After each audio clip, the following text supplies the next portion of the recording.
Ang Jupiter ay pinakamalaking planeta sa solar system at ito ang ikalimang planeta mula sa araw. Tinawag na hari ang planetang Jupiter dahil siya ang pinakamalaki sa lahat. Hindi dahil sa laki ng Jupiter ay malamang maraming asteroid ang tatama sa ating Earth. Paano nga ba napipigilan ng Jupiter ang asteroid na ito? At ito ang ating pag-uusapan. Ang laki ng istruktura ng Jupiter ay mayroong diameter na mahigit na 11 beses na mas malaki kaysa sa laki ng Earth. At sa ating solar system ay mayroong tinatawag na asteroid belt. Ang asteroid belt ay isang malawak na rehiyon sa solar system na matatagpuan sa pagitan ng mga orbit ng mga inner planets tulad ng Mars at Jupiter. Ang mga ito ay binubuo ng maraming maliliit na asteroid na nag-iikot sa paligid ng araw sa isang deorganized na paraan. Mayroong dalawang pangunahing kategorya ng mga planeta sa solar system na batay sa kanilang mga katangian at komposisyon. Ang unang apat na planeta ay tinatawag nilang terrestrial planet. Ang mga terrestrial planet ay karaniwang binubuo ng mga malalaking bahagi ng bato at metal. Ito ay karaniwang malapit sa araw at madalas na tinatawag na inner planets. Ang mga terrestrial planet ay binubuo ng mga planeta na may solidong surface tulad ng Mercury,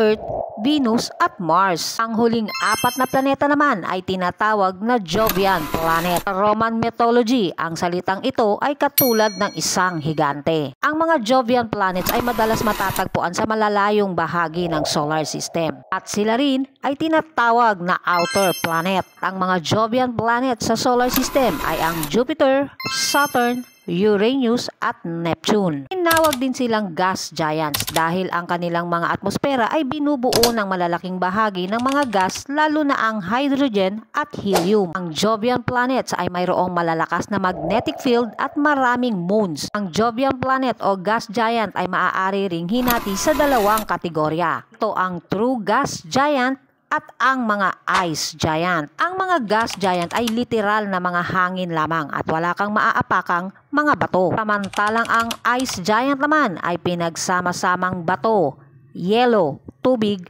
methane at ammonia. Ang dalawang planetang Uranus at Neptune ay mayroong komposisyon ng methane at ammonia. Kaya kung iyong iisipin ay sadyang napakabaho ng planetang ito kasing amoy ng nabubulok na itlog. Ang Jupiter ay mayroong napakalakas na magnetic field na humaharang sa solar wind mula sa araw. Dahil dito, mayroong malakas na radiation belt sa paligid ng planeta na nagdudulot ng mga makapinsalang enerhiya na maaaring mapanganib para sa mga spacecraft at mga astronaut. Mayroon din itong pinakamaraming buwan sa buong solar system. Ang pinakamalaking moon nito ay ang Ganymede na mas malaki pa sa planetang Mercury. Sa pinakakilalang features ng Jupiter ay ang Great Red Spot, isang malaking bagyo na matagal nang nagmamarka sa atmosfera nito. Ang spot na ito ay higit na mas malaki kaysa sa ating Earth at nag-iikot sa planeta ng mas mabilis. Sa konteksto ng potensyal na panganib mula sa mga asteroid, maaaring mayroong katotohanan na ang mas malakas na gravitational field ng Jupiter ay maaaring magkaroon ng epekto sa mga asteroid na naglalakbay sa malapit na bahagi ng solar system, lalo na sa asteroid belt at sa mga kalapit na lugar. Pangkalahatan, ang Jupiter at iba pang mga malalaking planeta ay may seryosong papel sa dynamics ng solar system at ang kanilang gravitational interaction ay nagiging mahalagang bahagi sa pangunahing mga proseso tulad ng orbital mechanics at paggalaw ng mga small bodies tulad ng asteroid at comets. Napasalamat tayo na mayroong mga giant planet na humaharang sa mga asteroid para hindi tamaan ang ating Earth. Ano ang opinion nyo tungkol dito sa ating hari ng planeta? Comment down below lang para mapag-usapan natin ito. Maraming salamat po sa inyong panonood.